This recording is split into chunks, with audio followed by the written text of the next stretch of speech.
Yeah, I knew it. I knew it.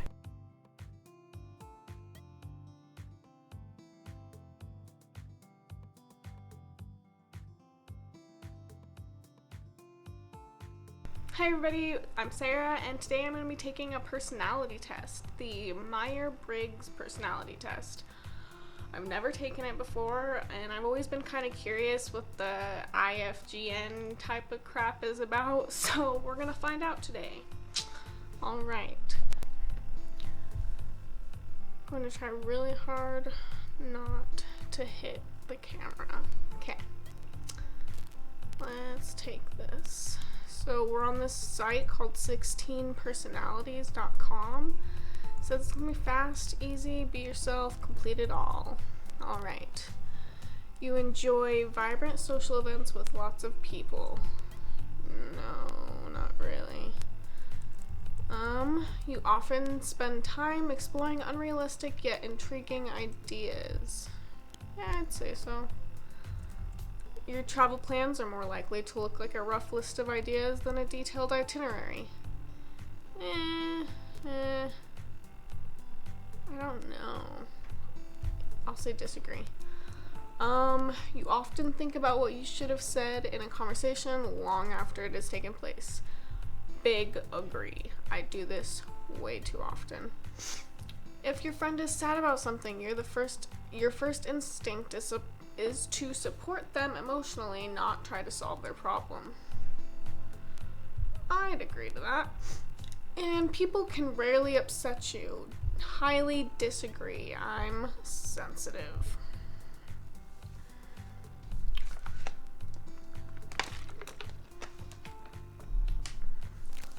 You often rely on other people to be the ones to start a conversation and keep it going. Yeah, usually I'm pretty introverted. If you have temporarily put your plans on hold, you make sure it is your top priority to get back on track as soon as possible.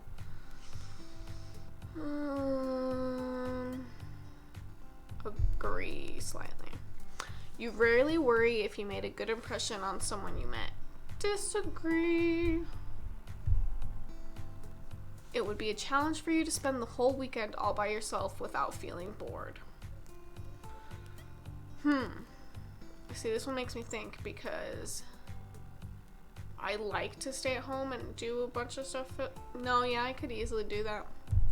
As long as I knew I could hang out with people afterwards, I'd be fine. You are more of a detail-oriented than a big picture person. I'd say so, yeah.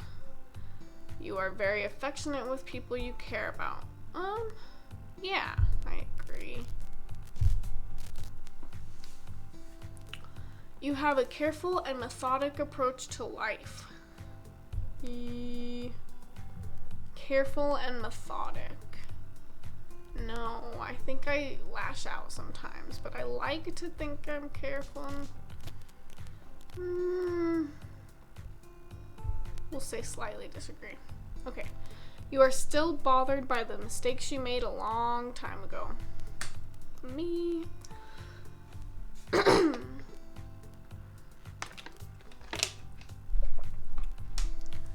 At parties and similar events, you can mostly be found farther away from the action. Yes. You often find it difficult to relate to people who let their emotions guide them. False. I am a person who lets my emotions guide them. When looking for a movie to watch, you can spend ages browsing the catalog. Agree. And you can stay calm under a lot of pressure. Disagree. I thought I could, but I don't think I can. When in a group of people you do not know, you have no problem jumping right into the conversation. Fat no. When you sleep, your dreams tend to be bizarre and fantastical. Agree. Completely. My dreams are crazy. In your opinion, it is sometimes okay to step on others to get ahead in life. Step on others? I don't know.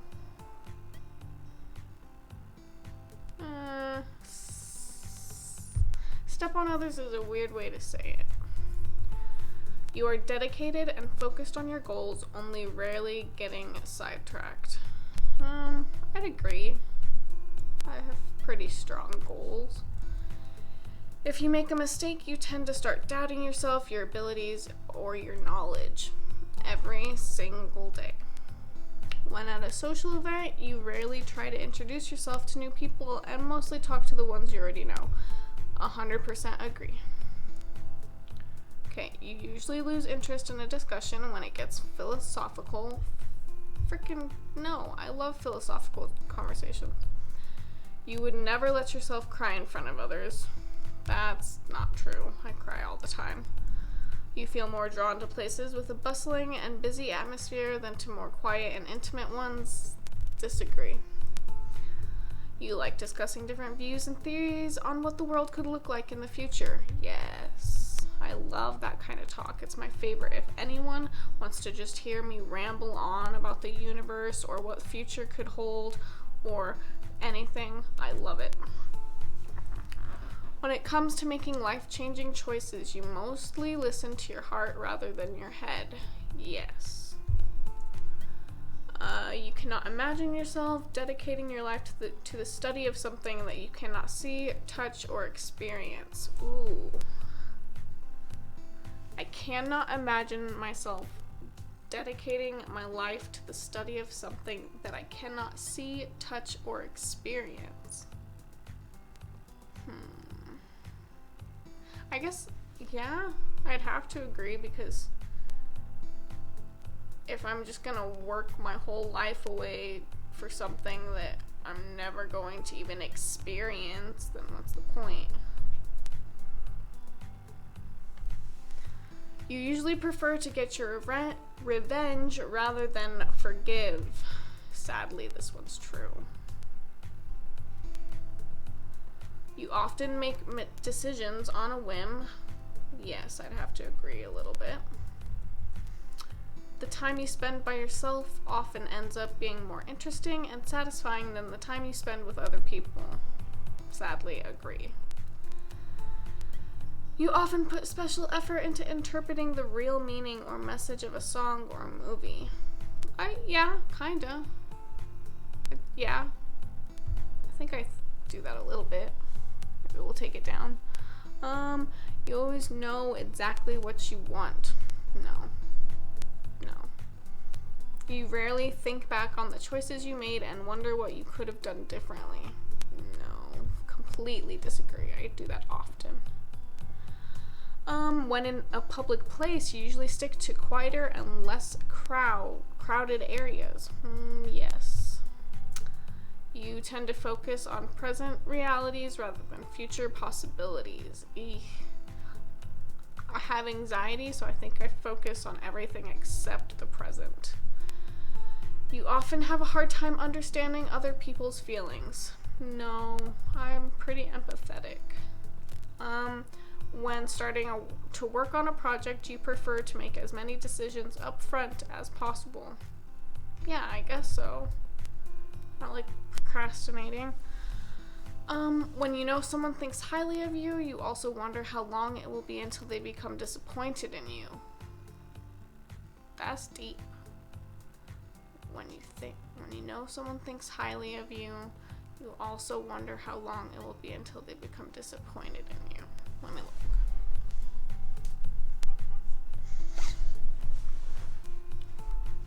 Yeah, kind of. I'm gonna have to agree at least a little bit.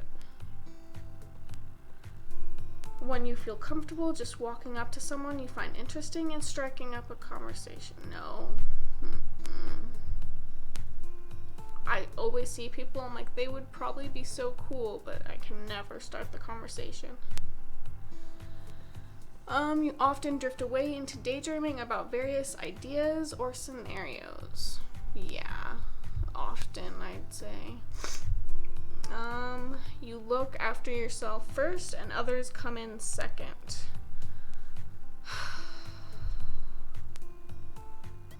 No, I have to disagree with that. I think there's sometimes when I act really selfish to take care of myself, but that's as a result of me not taking care of myself over others for a long time. Even when you have planned a particular daily routine, you usually just end up doing what you feel like at any given moment. Ew. Kind of. I really want to say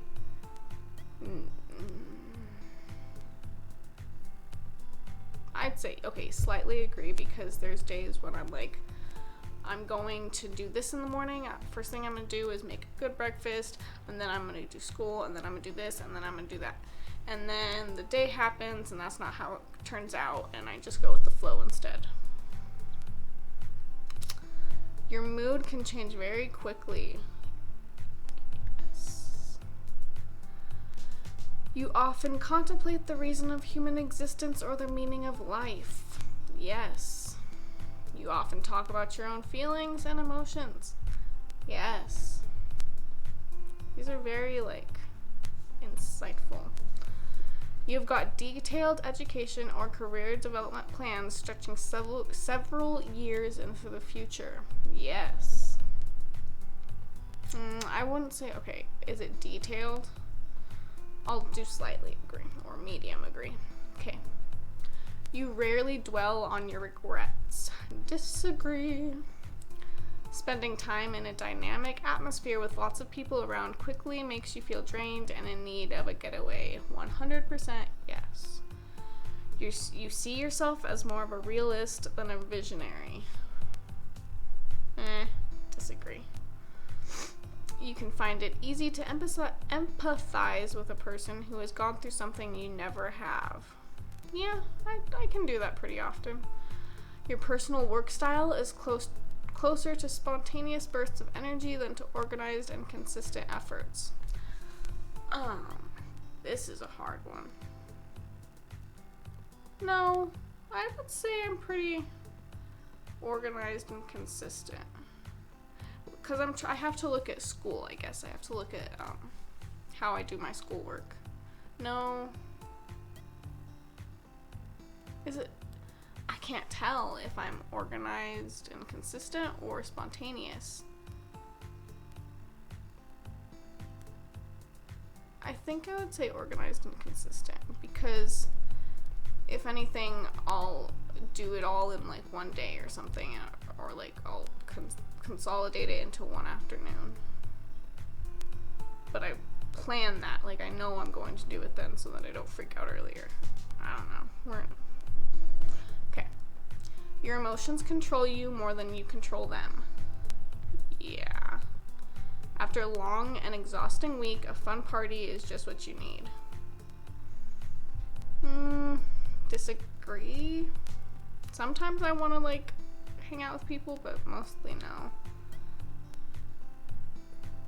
You frequently find yourself wondering how technology advancement could change everyday life. Oh yeah, every single day. You always consider how your actions might affect other people before doing something. Yeah, I guess I always do, because I'm always self-conscious about what people are going to think. You still honor the commitments you have made, even if you have a change of heart. No, I have to disagree. You rarely feel insecure. 100% disagree. Results. It's results. Okay, let's look. I'm the mediator. Your personality type is mediator, INFP-T. What does this mean? Mind. This trait determines how we interact with our environment. I'm very, very, very introverted, with 81% and 19% extroverted. Energy. This trait shows where we direct our mental energy. I'm 70% intuitive and 30% observant. Nature. This trait determines how we make decisions and cope with emotions. I'm 75% feeling and 25% thinking. Yeah. Tactics. This trait reflects our approach to work, planning, and decision making. So I do 53% prospecting and 47% judging. And then identity. This trait underpins all others, showing how confident we are in our abilities and decisions. I'm turbulent, 94%. Assertive, 6%. That sounds about right. Start reading.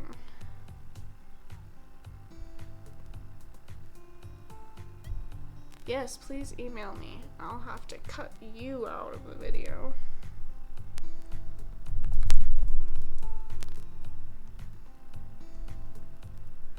Yeah, whatever.